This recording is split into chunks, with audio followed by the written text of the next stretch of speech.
जम्मू कश्मीर में हुए हालिया डीडीसी चुनाव परिणामों से गुपकार गठबंधन बेहद खुश है।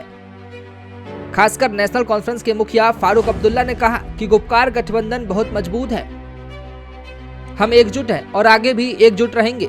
लेकिन इस मीटिंग में पीडीपी प्रमुख महबूबा मुफ्ती की गैर मौजूदगी से कई सवाल खड़े होने लगे हैं। दरअसल डीडीसी चुनाव परिणामों में चर्चा के लिए हाल ही में गुपकार गठबंधन की एक बैठक आयोजित की गई थी। इस बैठक में फारूक अब्दुल्ला समेत कई बड़े नेता शामिल हुए, मगर जम्मू कश्मीर की पूर्व सीएम और पीडीपी प्रमुख महबूबा मुफ्ती इस बैठक में शामिल नहीं हुई। इसके बाद से ही कयास लगाए जा रहे हैं कि महबूबा ने गुपकार से किनारा कर लिया है। सूत्रों की माने तो यह बैठक चुनावों के परिणाम पर चर्चा करने के लिए बुलाई गई थी, जिसमें आगे की रणनीति पर चर्चा होनी थी। इसके लिए महबूबा मुफ्ती को संदेश भेजा गया था, मगर वो बैठक में शामिल नहीं हुई। दिलचस्प बात यह है कि इसको लेकर महबूबा मुफ्ती की तरफ से नेताओं की बात का कोई जवाब नहीं दिया गया। सूत्रों के मुताबिक पिछले कुछ दिनों से महबूबा मुफ्ती ने गुपकार के नेताओं से किनारा कर लिया है। इतना ही नहीं, उनसे बात तक करना बंद कर दिया गया।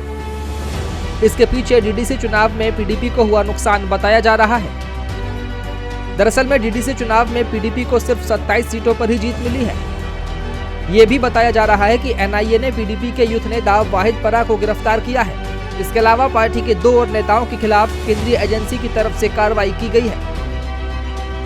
मगर पूरे मामले में गुपकार के किसी नेता का बयान नहीं आया, जिससे महबूबा खफा बताई जा रही है। इसके बाद से ही उन्होंने गुपकार से किनारा कर लिया। खबरों की माने तो फारूक अब्दुल्ला की तरफ से भी महबूबा से बात करने की कोशिश की गई, लेकिन वो बात तक करने के लिए नहीं आई। अब सच्चाई क्या है ये तो महबूबा ही जाने, मगर बैठक में उनके नहीं आने से सवाल तो उठेंगे ही। Bureau report.